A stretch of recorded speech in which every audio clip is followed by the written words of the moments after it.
ಸಂವಿಧಾನ ಸಮರ್ಪಣೆ ದಿನದ ನಿಮಿತ್ತ ಕಲಬುರಗಿಯ ಜಗತ್ ವೃತ್ತದಲ್ಲಿ ಸಂವಿಧಾನ ಶಿಲ್ಪಿ ಡಾಕ್ಟರ್ ಬಿ.ಆರ್. ಅಂಬೇಡ್ಕರ್ ಅವರ ಪುತ್ಥಳಿಗೆ ಭೀಮಾ ಆರ್ಮಿ ಸಂಘದ ಪದಾಧಿಕಾರಿಗಳು ಪುಷ್ಪಾರ್ಚನೆ ಮಾಡುವ ಮೂಲಕ ನಮಿಸಿದರು. ಕಲಬುರಗಿ ನಗರದ ಜಗತ್ ವೃತ್ತದಲ್ಲಿರುವ ಡಾಕ್ಟರ್ ಬಿ.ಆರ್. ಅಂಬೇಡ್ಕರ್ ಅವರ ಉದ್ಯಾನವನದಲ್ಲಿರುವ ಡಾಕ್ಟರ್ ಬಿ.ಆರ್. ಅಂಬೇಡ್ಕರ್ ಮೂರ್ತಿಗೆ ಭೀಮಾ ಆರ್ಮಿ ಪದಾಧಿಕಾರಿ ಎಸ್. ತಾವಡೆ, ಸಂತೋಷ್ ಪಾಳ, ಸತೀಶ್ ಹುಗ್ಗಿ ಸೇರಿದಂತೆ ವಿವಿಧ ದಲಿತ ಪರ, ಕನ್ನಡ ಪರ ಹಾಗೂ ಅನೇಕ ಸಂಘ ಸಂಸ್ಥೆಗಳ ಮುಖಂಡರು ಹಾಗೂ ಕಾರ್ಯಕರ್ತರು ಮತ್ತು ವಿವಿಧ ಶಾಲಾ ಕಾಲೇಜಿನ ವಿದ್ಯಾರ್ಥಿಗಳು ಮಾಲಾರ್ಪಣೆ ಮಾಡುವ ಮೂಲಕ ಸಂವಿಧಾನ ಶಿಲ್ಪಿಗೆ ಗೌರವ ನಮನ ಸಲ್ಲಿಸಿದರು.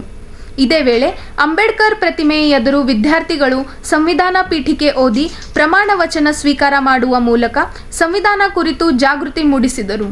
ಬಳಿಕ ಎಸ್. ತಾವಡೆ ಮಾತನಾಡಿದರು. ಸಂವಿಧಾನ ನಮ್ಮ ಭಾರತದ ಡಾಕ್ಟರ್ ಬಾಬಾ ಸಾಹೇಬ್ ಅಂಬೇಡ್ಕರ್ ಅವರ ಏನು ರಚಿಸಿದಂಥ ಈ ಭಾರತ ದೇಶದ ಸಂವಿಧಾನ ಪ್ರತಿಯೊಬ್ಬ ಜಗತ್ತಿನ ನರನಾಡಿಯ ಪ್ರಾಣಿ ಹಿಡ್ಕೊಂಡು, ಪಕ್ಷಿ ಹಿಡ್ಕೊಂಡು, ಜನರನ್ನು ಹಿಡ್ಕೊಂಡು ಸಮಾನವಾಗಿ ಹಕ್ಕುಗಳನ್ನು ಕೊಡ್ತಕ್ಕಂಥ ಈ ನಮ್ಮ ಭಾರತ ದೇಶ ಸಂವಿಧಾನ 26ನೇ ನವೆಂಬರ್ರಂದು ಇವತ್ತಿನ ದಿವಸ ಸಮರ್ಪಣೆ ಮಾಡ್ತಕ್ಕಂಥ ದಿನ.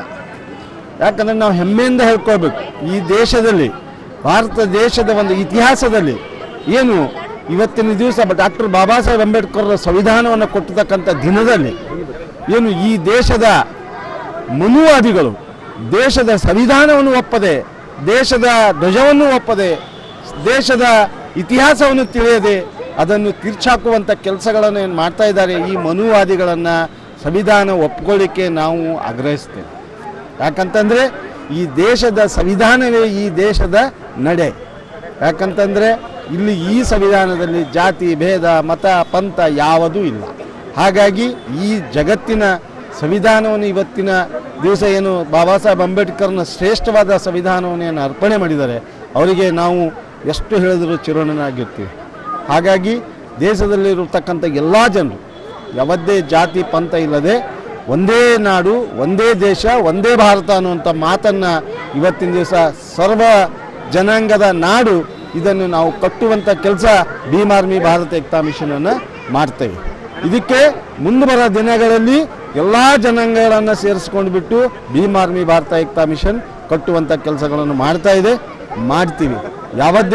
ಯಾರೇ ತಾರತಮ್ಯ ಈ ಸಂವಿಧಾನಕ್ಕೆ ಮುಟ್ಟುವಂಥ ಕೆಲಸ ಮಾಡಿದ್ರೆ ಇದು ಅವರನ್ನು ರಕ್ತಪಾತ ಮಾಡುವಂಥ ಕೆಲಸಗಳನ್ನು ಕೂಡ ಮಾಡೋಕ್ಕೆ ನಾವು ಮುಂದೆ ಬರ್ತೀವಿ.